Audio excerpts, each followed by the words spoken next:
Et j'ai eu à cœur de parler du brigand à la croix. Alléluia, parce que depuis un moment, si je peux dire depuis même des années, beaucoup de chrétiens, nous avons, alléluia, nous voulons nous identifier au brigand à la croix. Alléluia. Aujourd'hui, et ouais, ça a sauté encore. Alléluia. Alléluia. Et comme j'étais en train de dire, depuis un certain temps, beaucoup de chrétiens, je peux dire peut-être depuis un certain nombre d'années, beaucoup de chrétiens veulent s'identifier, alléluia, au brigand à la croix. Beaucoup d'entre nous, nous voulons avoir la même destinée que le brigand à la croix. Nous voulons vivre comme nous voulons. Nous voulons marcher comme nous voulons. Nous voulons servir Dieu selon notre propre volonté. Alléluia. Et à la fin des temps, être sauvé comme le brigand à la croix. Alléluia. Je prie que vraiment l'Esprit de Dieu me guide, alléluia, dans ce message. Parce que je veux que toi et moi, par la grâce de Dieu, quand nous sortons de ce message, que nous puissions apprendre, alléluia, quelque chose de vraiment positif. Alléluia, quelque chose qui va nous emmener à mieux comprendre et à mieux respecter la parole de Dieu. Alléluia. Parce que bien aimé, ce que je veux te dire, la parole de Dieu nous dit, toi et moi, que le diable, alléluia, animé d'une grande colère, animé d'une grande colère, quand il a été précipité sur la terre, la Bible nous dit qu'il est animé, il a été animé d'une grande colère. Pourquoi? Parce que le diable était un citoyen, alléluia, excusez-moi, il était un citoyen, alléluia, un citoyen du royaume des cieux. Et par sa désobéissance, par le péché, il a perdu, alléluia, sa place dans le royaume des cieux. Et il a emporté avec lui des anges. Alléluia. Donc cette colère dont le diable est animé à jurer, si on peut dire, sur tous les toits, d'emporter l'humanité avec lui à l'enfer. Mais nous savons que ce Dieu que nous servons, il est un Dieu miséricorde. Alléluia. Il veut que toi et moi, nous soyons sauvés. Le Seigneur veut que toi et moi, nous soyons sauvés. Donc, dans la grâce de Dieu, le Seigneur va ouvrir des portes. Alléluia. Afin que toi et moi, bien-aimés, nous puissions marcher dans les voies de Dieu. Alléluia. Ça ne sera pas facile, mais le Seigneur Jésus le fera. Le Seigneur Jésus le fera pour nous. Alléluia. Et comme j'étais en train de dire, je dis que le diable étant animé d'une grande colère, aujourd'hui, il y a des messages même qui sont prêchés dans la maison de Dieu, qui sont animés, qui ont été inspirés par le diable. Alléluia. Il y a des messages qui sont prêchés dans la maison de Dieu, qui sont inspirés, alléluia, par la déception du diable. Et comme ces messages, on entend certains passages, c'est que certaines paroles de Dieu, c'est ce que le diable fait, il prend, il mélange. Et quand toi et moi nous entendons, on se dit, ah ok, c'est Dieu qui a dit. Mais à la fin des temps, on saura que ces messages ont été duliés. Alléluia. Alléluia. Donc comme j'étais en train de dire, je dis que nous allons parler un peu, alléluia, du brigand à la croix. Et bien aimé, si tu t'étais autrefois identifié par ce brigand et que tu te dis, oh, je vais vivre comme je veux, et à la fin des temps, être sauvé comme le brigand, et quoi? La Bible dit quoi? Que le brigand à la croix le brigand à la croix a été sauvé. Donc moi aussi là, à la fin des temps, quand je serai sur le point de mourir, je vais, comment on appelle ça? Dire, oh Seigneur Jésus, sauve-moi, papa, sauve-moi, sauve-moi. Et puis, aller au paradis comme le brigand. Aïe, aïe, aïe. Bien-aimé, toi et moi, on va voir ensemble. Parce que, peut-être que beaucoup d'entre nous, on a lu ce passage, mais on n'a pas fait attention. Bon, peut-être que tu as fait attention, mais tu t'es dit que ça ne prend pas tout ça pour être sauvé. Alléluia. C'est que tu t'es arrêté littéralement par rapport à ce que tu as lu. Alléluia. Donc, tu te dis que non, tu n'as pas besoin de tous ces détails qui viennent avec. Ok. On bénit le Seigneur pour ta vie. On va prendre notre Bible. Maman Ange, je ne sais pas si tu peux peut-être venir chercher les téléphones. J'ai essayé de partager un peu. Je vais me concentrer. Donc, si tu peux venir prendre les téléphones, si tu peux. Alléluia.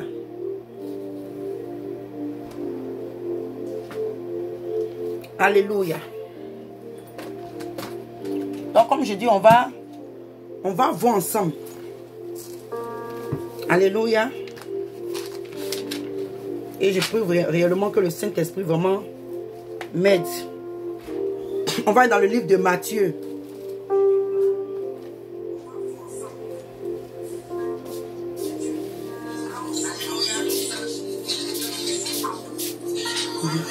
Ici. On va voir dans le livre de Matthieu ensemble. Matthieu 11.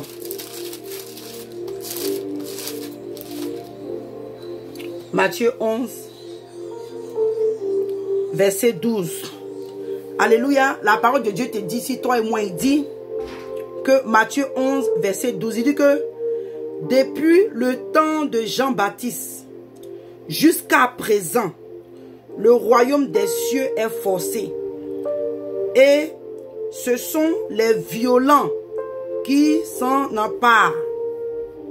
Alléluia. Dans la parole de Dieu te dit, toi et moi, que depuis le temps de Jean-Baptiste, le royaume des cieux est forcé. Et nous savons que quand Jean-Baptiste a commencé son ministère, alléluia, comment on appelle ça, le brigand était encore dans ses œuvres de brigandage. Alléluia, il était en train d'exercer ses œuvres de brigandage. Alléluia. Mais la parole de Dieu te dit que toi et moi, depuis le temps de Jean-Baptiste, et il dit jusqu'à présent. Donc, ce que le Seigneur est en train de nous dire, c'est que jusqu'à même à ce que Jean-Baptiste soit mort, c'est que même après même le Seigneur, tout ça. Parce que bien aimé, n'oublie pas quand tu lis la Bible, c'est que c'est, comment je peux dire, c'est un livre prophétique. Alléluia. Ça te parle de ce qui est passé, du présent et du futur. Alléluia. Donc tout ce que nous allons lire dans la Bible, mais c'est dans l'ancien temps que c'est arrivé, c'est toujours, comment je peux dire ça en bon français, c'est toujours d'actualité à notre temps. Alléluia. Il est toujours d'actualité. Donc il nous dit que depuis le temps de Jean-Baptiste, alléluia, jusqu'à présent, le royaume des cieux est forcé. Et il dit que ce sont les violents. Donc, bien aimé, pour être violent, c'est pas que on ne te parle pas d'une violence physique où il faut aller violenter les gens, il faut agresser les gens. C'est pas que la porte, le royaume des cieux, c'est une porte qui est physique. Devant toi et moi, on dit, ah, allez-y aux États-Unis, c'est là-bas qu'il y a la porte, dans telle ville, dans tel quartier, dans tel building. Il y a une porte, c'est la porte du royaume des cieux. Donc, avant d'entrer dans cette porte-là, il faut que tu violentes ton frère ou ta soeur. Non. Cette violence dont la Bible nous parle, toi et moi, nous devons faire violence sur nous-mêmes. Donc, si quelque part il y a une violence, on doit se forcer. Parce que, comme l'apôtre Paul a dit, il dit que je traite mon corps durement et je le tiens assujetti à la volonté de Dieu. Donc c'est que lui-même, l'apôtre Paul, il est en train de nous dire que même les choses que sa chair courait avec, il était obligé d'assujettir sa volonté à la volonté de Dieu. Il ne donnait pas à la chair ses désirs, ses convoitises, ses plaisirs. On voyait.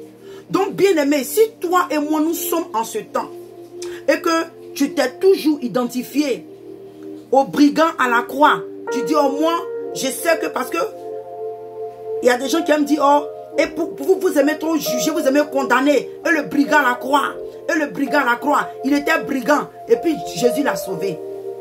Calmons-nous, allons-en doucement, et par la grâce de Dieu, on va comprendre les Écritures. Alléluia. Parce que c'est le Seigneur qui te révèle. Quand la parole de Dieu t'est révélée, quand le Seigneur t'éclaire, quand il te donne la révélation de sa parole, c'est elle qui va t'éclairer. Alléluia. Il y a des passages dans la Bible. On doit prendre ça littéralement. Mais il y a des versets dans la Bible. Tu dois décoder. C'est pourquoi le livre de Jérémie 33, 3, la parole de Dieu nous dit, il dit que invoque-moi. Parce que bien aimé, si tout est déposé, c'est vrai qu'on dit, oui, tout est écrit dans la Bible. Mais le Seigneur dit, invoque-moi et je vais te révéler certaines choses dans la Bible que tu lis et que tu n'arrives pas à comprendre. Certaines écritures que moi-même, Dieu, j'ai inspiré à mes serviteurs. Et que quand tu vas lire, tu ne pourras pas comprendre. Invoque-moi, je vais te répondre. Alléluia. Donc si il y a beaucoup de chrétiens qui comptent mourir comme le brigand à la croix, je te demande de te ressaisir ce matin par la grâce de Dieu. Toi et moi, nous allons examiner ensemble. Et quand on va finir, tu vas toujours prendre la décision, malgré tout ce que tu vas entendre de la parole de Dieu, tu prendras la décision. Si tu veux toujours mourir comme le brigand à la croix, c'est que mourir comme le brigand à la croix, c'est vivre dans le péché. Vivre dans le péché jusqu'à ce que c'est que toi-même tu as enseigné, tu as été prêché, tu as été éduqué. Tu dis non, moi je veux vivre comme je veux. Et à la fin des temps, Dieu va me sauver. Sans même que je fasse ma repentance, rien, et je serai sauvé. Alléluia. Alléluia. Donc on a dit que le royaume des cieux est forcé. Donc bien aimé, donc toi et moi, il y a une parole qui nous dit ici que coûte que coûte, on doit s'efforcer. On va lire encore dans le livre, alléluia, de Philippiens. Dans le livre, il chante des choses un peu comme ça, puis maintenant on va lire le passage du brigand. Là vous allez comprendre. On va aller dans le livre de Philippiens. Philippiens 2. Philippiens 2, verset 12. Il dit que, ainsi, bien-aimés, comme vous avez toujours obéi, travaillez à votre salut, avec crainte et tremblement, non seulement comme en ma présence, mais plus encore maintenant que je suis absent. Vous savez que ici, le Seigneur, à travers son serviteur, te nous dit, le Seigneur Jésus est en train de te dire, même si tu ne me vois pas physiquement, même s'il n'y a personne autour de toi, même s'il y a ton frère, ta soeur, personne autour de toi, quel que soit comme tu dois vivre, vis selon la parole de Dieu. Vis selon la parole de Dieu. Parce que le Seigneur, alléluia, de son trône, il voit tout ce que nous faisons. Il entend tout ce que nous disons. Les paroles même qui sont en nous, avant même que ces paroles-là ne sortent, Dieu sait ce que toi et moi nous devons dire. Alléluia. Parce que la Bible dit quoi? Que Dieu dit, il a mis la vie et la mort. Alléluia. Le bien et le mal. Donc si tu as choisi la vie du mal, voilà comment est-ce que ta vie sera. Si tu as choisi de marcher avec Dieu qui est la vérité, voilà comment est-ce que ta vie sera. Alléluia. Parce que souvent, on a dit non que, oh, non, Dieu, comment les gens aiment dire ça même? Jean, je n'ai pas besoin de faire un effort. Tout est déjà écrit, tout est déjà tracé. Non, bien aimé. Il y a un choix. Il y a un choix. La vie là, c'est un choix. Dieu a placé le bien et le mal. Si tu choisis le mal, toute ta vie, ce que tu vas croire sur le chemin, c'est le mal que tu aurais choisi. Alors, c'est pourquoi vous devez nous suivre sur le Facebook. Parce que quand vous ne suivez pas, les gens font les directs, vous appelez. Il faut essayer d'appeler. Bon, je peux pas dire son nom. Il faut voir, il y a quelqu'un qui a appelé sur ta page là.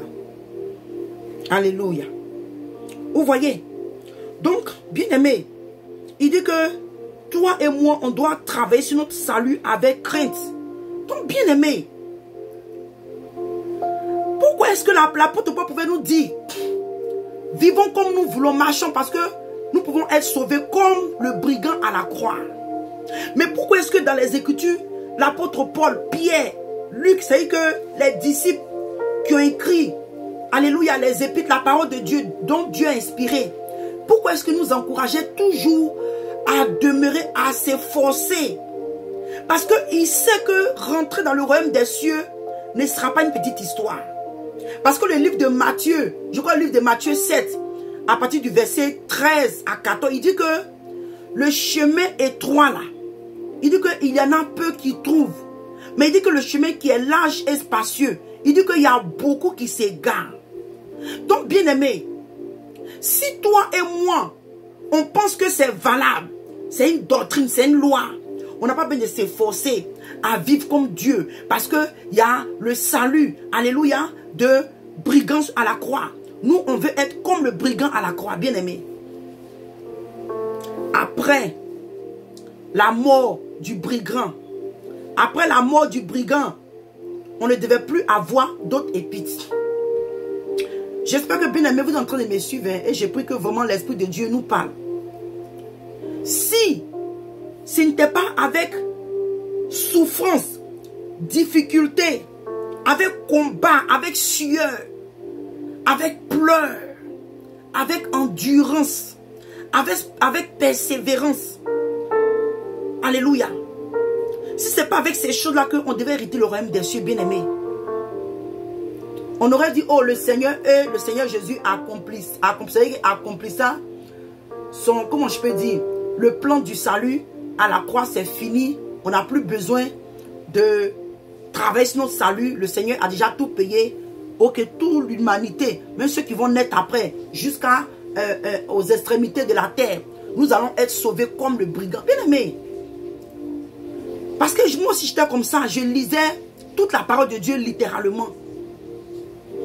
Mais avec la grâce de Dieu, avec le Saint-Esprit, j'ai commencé à comprendre qu'il y a des passages, quand tu lis, tu as besoin de l'Esprit de Dieu pour te révéler, pour te faire comprendre. Alléluia. Parce que je crois quelque part dans le livre de Luc, où la parole de Dieu nous dit que Dieu, le Seigneur, a ouvert l'esprit de ses disciples, afin qu'ils comprennent les Écritures, afin qu'ils comprennent la parole de Dieu, bien-aimé. C'est que toi et moi, c'est important de comprendre les Écritures. C'est pourquoi aujourd'hui, quand on rentre dans le domaine du dépouillement de la femme, souvent ça me fait de la peine. Je dis, mais des grands serviteurs, des grands servants de Dieu, en tout cas qui ont la connaissance, que nous-mêmes là, on est comme des fourmis à leurs yeux. Mais pourquoi est-ce qu'ils n'arrivent pas à comprendre le dépouillement de la femme? Pourquoi est-ce qu'on pense que non? Oh pourtant, et puis ça même c'est encore grave, parce que c'est écrit même dans la Bible que de ne pas se parer de l'or. Donc pourquoi est-ce que ces personnes n'arrivent pas à comprendre ces Écritures? Ah, bien aimé.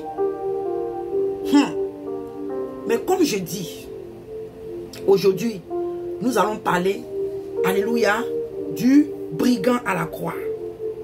Donc ici, on nous demande que malgré que le brigand à la croix a été sauvé là, comme nous le voyons ou comme nous le disons avec les yeux charnels.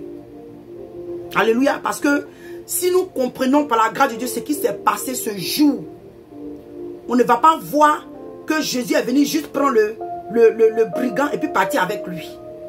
Alléluia. Alléluia. Donc ici, on nous demande de travailler sur nos saluts avec crainte et tremblement. Après même qu'on ait vu que le brigand a été sauvé. On va aller encore dans le livre de Marc 16. Suivez-moi, hein. Je n'ai pas encore même touché, mais je vais expliquer un peu comme ça. Pour qu'on voie, que le Seigneur nous aide à comprendre.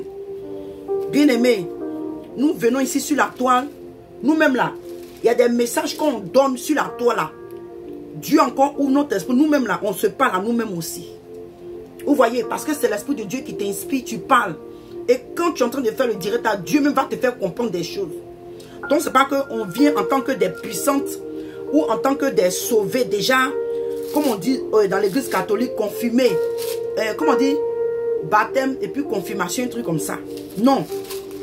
Nous travaillons chaque jour sur notre salut avec crainte et tremblement. Alléluia.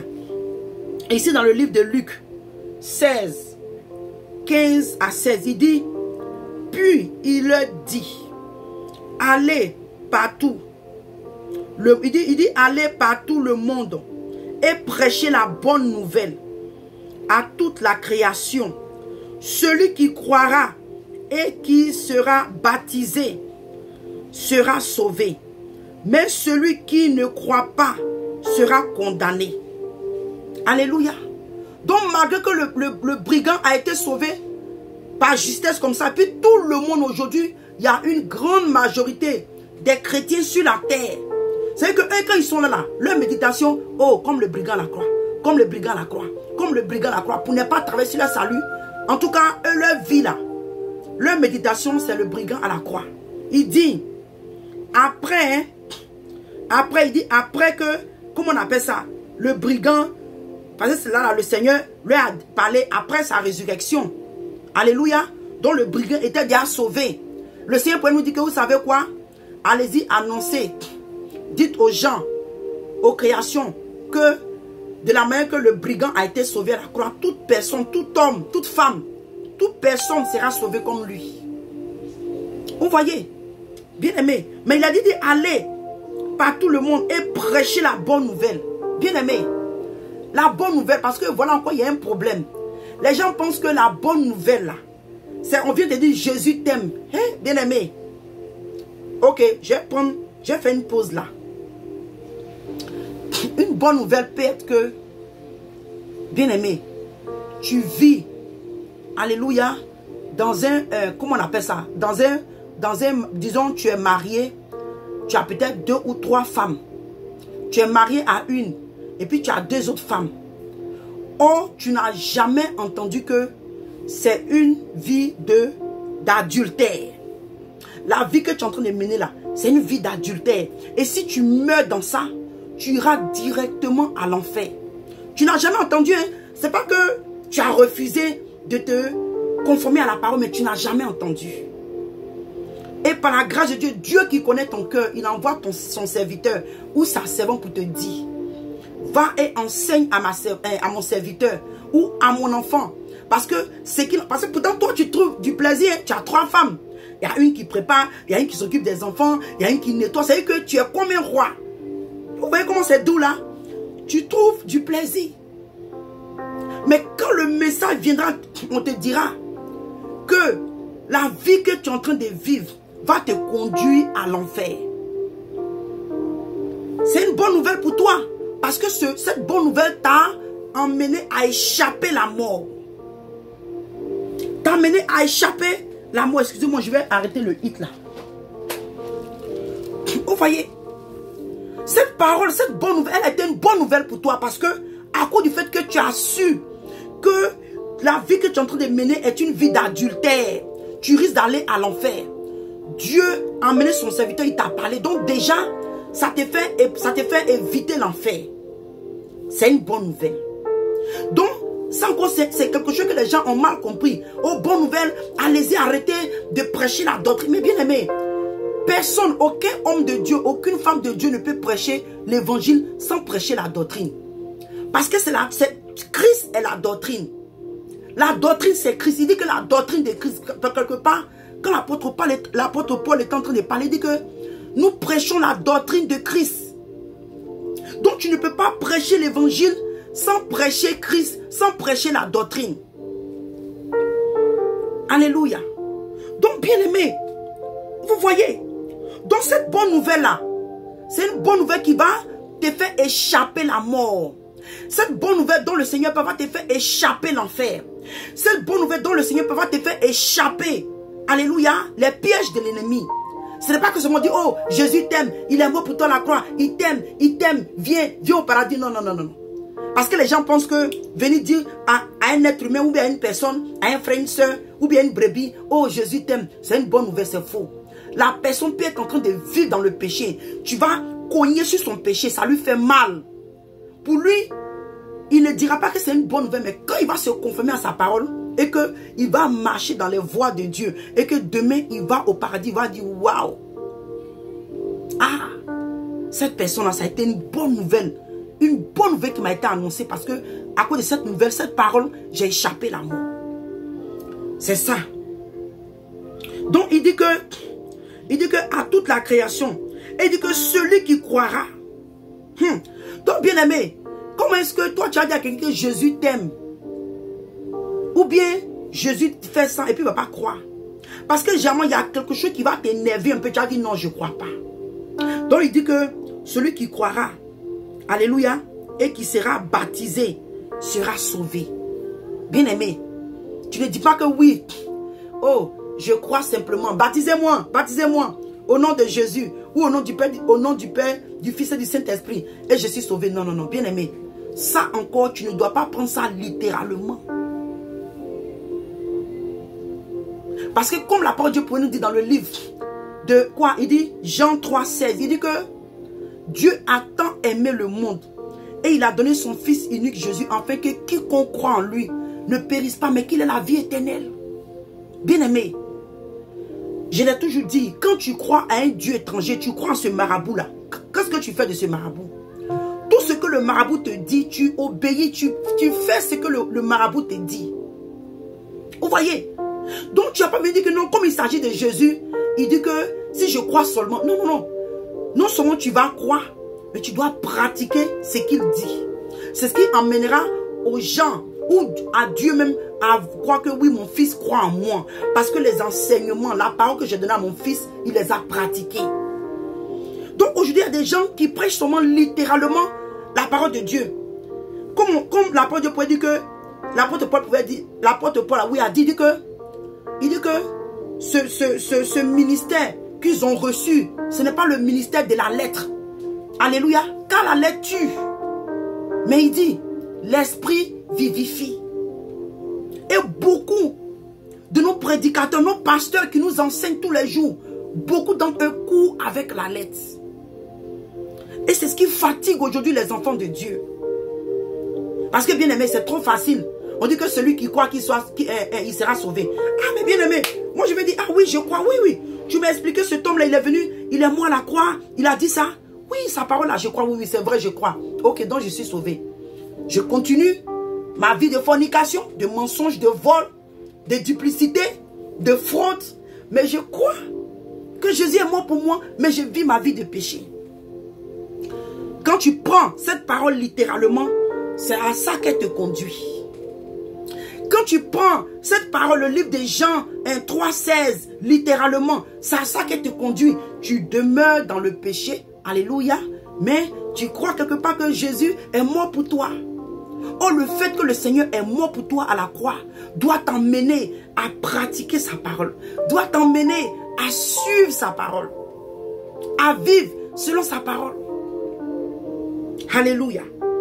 Et il dit que celui qui croira sera baptisé. Il dit que celui qui croira sera baptisé. Il dit que celui qui croira et qui sera baptisé sera sauvé. Mais il dit encore, mais celui qui ne croit pas sera condamné. Bien aimé, la parole te dit que Dieu dit, arrête de voler, arrête de mentir, arrête de vivre dans l'impudicité, dans la fraude. Tu dis, oh, vous aimez trop condamner les gens, vous aimez trop juger. La parole de Dieu est tellement simple. Hein? La parole de Dieu est simple. La Bible dit que Dieu a aimé le monde et il a donné son fils. Jésus est derrière moi à la croix. Nous sommes sauvés par la grâce. Jésus, il y a des chrétiens qui pensent que le fait que Jésus est mort à la croix, c'est fini. On ne doit plus travailler sur notre salut. Moi, je parlais des chrétiens comme ça. Ils disent que, ah, maman, Jésus est mort, c'est à cause du péché qu'il est mort. Donc, c'est que Jésus est mort pour nos péchés dans le sens où il a payé pour nos péchés présent, passé, passé, présent, futur. Ça, c'est littéralement. Ok, oui, parce qu'effectivement, le Seigneur a payé le prix pour nos péchés. Mais, cela maintenant ne te donne pas le ticket de pratiquer le péché. Le prix que le Seigneur Jésus a payé te donne le ticket de marcher au-dessus du péché, de dominer le péché. Quand le péché, tu dis, bon, arrête-toi là. J'ai la marque de Jésus sur ma vie. Je porte la marque du Christ sur moi. Donc toi, péché, éloigne-toi de moi. Je ne te connais pas. Cette étiquette, ce ticket, cette marque que nous avons reçue, du prix d'achat du Seigneur, doit nous donner. C'est pourquoi quand le péché, tu n'arrives pas à dominer le péché, ce mal-là, par la prière et par la foi, tu reçois, alléluia, la puissance, alléluia, venant de Dieu, pour que tu domines le péché. Pour que tu domines le péché. Alléluia. Alléluia. On va encore lire rapidement dans le livre de Luc. Le livre de Luc 13. En tout cas, si tu es béni, que tu es encore connecté, tu peux écrire Amen. Alléluia. Alléluia. Il dit, Luc 13, verset 24. Il dit, efforcez-vous d'entrer par la porte étroite, car, je vous le dis, beaucoup chercheront à entrer et ils ne le pourront pas. Alléluia. Il dit que beaucoup de chrétiens, alléluia, chercheront à entrer par la porte étroite, mais ils ne pourront pas. Donc, bien aimé, où je vais m'appuyer, il dit que on doit s'efforcer. Encore, l'histoire de forcer la vient. Donc, on ne doit pas s'appuyer sur de la manière que, comment on appelle ça, le brigand a été sauvé. Il ne faut pas que toi et moi, on base notre foi, notre vie chrétienne, comment est-ce que le brigand a été sauvé à la croix, parce que c'est un piège. C'est un piège, bien aimé. Parce que si après, bien aimé, ce brigand doit s'efforcer, c'est que c'est un piège. C'est que toi et moi, on ne doit pas prendre ça littéralement comme ça. On doit chercher à comprendre qu'est-ce qui s'est passé. Et par la grâce de Dieu, nous allons voir ça ensemble. Vous voyez? Donc il nous demande de nous efforcer. Donc bien aimé, t'efforcer, c'est que quelque chose que tu n'aimes pas, tu ne veux pas faire, mais à cause de ce que ton salut y dépend, à cause de ce que ton âme y dépend, à cause de ce que ton éternité y dépend.